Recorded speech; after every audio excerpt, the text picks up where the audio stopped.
কয়লা পাচারকাণ্ডে শুক্রবার ইসিএলের এক আধিকারিক ও এক ঠিকাদারকে সিবিআই গ্রেপ্তার করে সিবিআই আদালতে তোলে। ইসিএল আধিকারিকের নাম নরেশ কুমার সাহা, ঠিকাদারের নাম অশ্বিনী কুমার যাদব বলে জানা যায়। প্রায় ঘণ্টা খানেকের সওয়াল জবাবের পর বিচারক রাজেশ চক্রবর্তী অভিযুক্ত দুজনকে সিবিআই হেফাজতের নির্দেশ দেন এবং আগামী 24 তারিখ পুনরায় আদালতে পেশ করার নির্দেশ দেন বিচারক।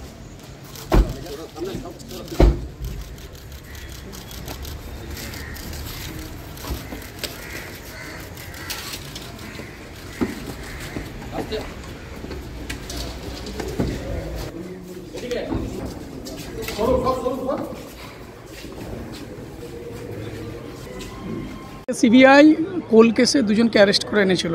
একজন হচ্ছে নরেশ সাহা, যিনি দিদেন জিএম সেফটি, এবং একজন প্রাইভেট পার্সন অশ্বিন যাদব। দিয়ে তাদের 4 দিনের পুলিশ রিমান্ডে প্রেয়ার করেছিল। আমরা অপোজ করেছিলাম। কোর্ট দুপক্ষকে শোনার পর মানডে অবধি পিসি গ্রান্ট করেছে।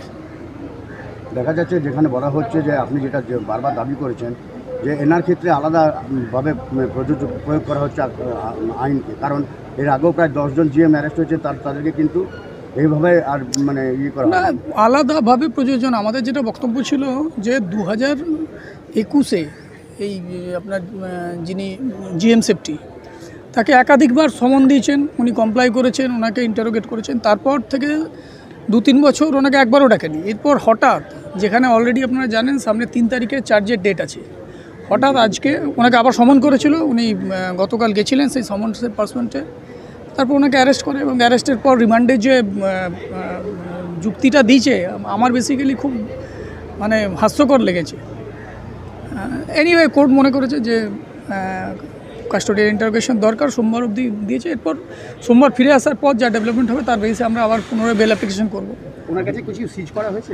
না, কারো কাছ থেকে কিছু, সেটা ওনারা ওপেন কোর্টেই সিবিআইকে যখন জাজ সাহেব জিজ্ঞেস করলেন যে এর কাছ থেকে সিজের কিছু হয়েছে, সিবিআই বলেছেন যে না, সিজের কিছু নেই।